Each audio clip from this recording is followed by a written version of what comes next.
કથા સંભળાવી છે. પરીક્ષિતે પ્રશ્ન કર્યો, મહારાજ આ સૃષ્ટિની ઉત્પત્તિ કઈ રીતે થઈ?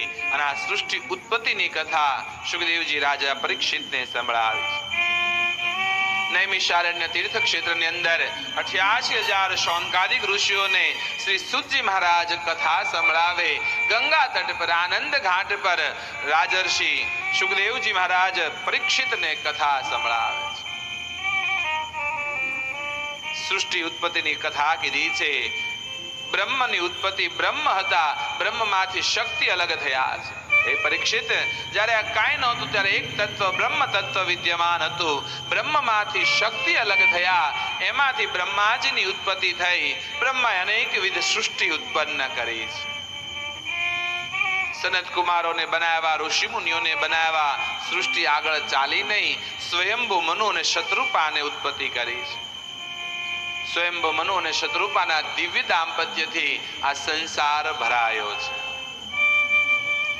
સ્વયંભુ મનુ શત્રુપાના દિવ્ય દાંપત્યથી એમને ત્યાં 5 સંતાનના જન્મ થયા છે.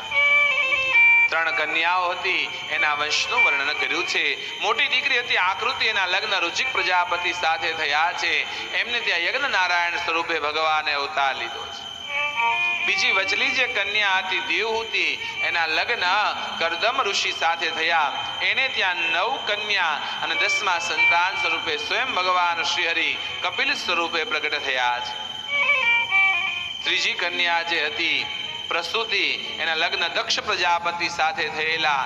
એમના દિવ્ય દાંપત્યથી 16 કન્યા થઈ. 16મી સૌથી નાની સતી હતા, જે શિવ સાથે લગ્ન થયેલા. દક્ષ રાજા અને શિવને વૈમનસ્ય થતા ભગવતી સતીએ દક્ષને ત્યાં, પિતાને ત્યાં અગ્નિ સ્નાન કર્યું છે, દેહ છોડ્યો છે. મરતા મરતા ભગવતી સતીએ સંકલ્પ કરેલો કે જન્મ જન્માંતર સુધી મને શિવ પતિ રૂપે પ્રાપ્ત થાવ. અને એ સમયના ન્યાય બીજો જન્મ ભગવતી સતીનો હિમાલય અને મેનાવતીને ત્યાં પાર્વતી તરીકે થયો.